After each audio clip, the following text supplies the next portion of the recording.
নমস্কার বন্ধুরা, সিজা নার্সারির পক্ষ থেকে আপনাদের জানাই আরও একবার ওয়েলকাম। আমি আমার বাগানে আমার ভাইয়ের বন্ধু আম গাছের চারা নিতে এসছে। আমার কাছের থেকে একটা বানানা ম্যাঙ্গো আমের চারা নিয়েছে এবং আমার সাথে কথা হওয়ার সঙ্গে সঙ্গে বলেছে যে মৌসুম্বি লেবু মিষ্টি হয় না, মানে মালটা যেটা সেটা আমাদের এখানে মিষ্টি হয় না। এবার আমাদের এখানে মালটা গাছে কি পরিমাণে ফল হতে পারে এবং মিষ্টি হয় কি না হয় সেটা কাঁচা অবস্থায় কেটে এই ভাইকে আমি দেখাবো।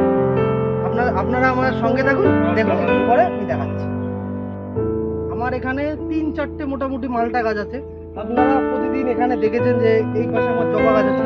এই জবার জমিতেই আমি মোটামুটি আজ থেকে 5 বছর আগে যখন আমি নার্সারি মোটামুটি শুরু করেছিলাম সেই সময় কিছু মালটা গাছ আমি কাঁঠাল গাছ আছে, যদিও এই কাঁঠাল গাছের ভিডিও আমি আপনাদের পরে আপনাদের সাথে শেয়ার করবো। এগুলো অল টাইম কাঁঠাল গাছ আছে। আর এই যে লেবু গাছ দেখেন কি পরিমাণে লেবু। ভাইকে বলবো যে কোনো লেবু যেটা পছন্দ হয়, একটু বড় সাইজ, এই যে এটা একটু বড় সাইজ, এখনো এই মোটামুটি এখনো 1.5 মাস 2 মাস থাকবে গাছে। এই লেবু এই যে আমি ছিললাম। এইবার ভাই তুই দেখা, ওকে দেখে বল। আর যদি এই লেবু মোটামুটি পেকে যাওয়ার পরে আমি এই ভাইকে এনেই দেখাবো যে এই গাছের মালটা মিষ্টি হয় কি হয় না। হ্যাঁ, দাদার কথা ঠিক, খুব মিষ্টি, খুব।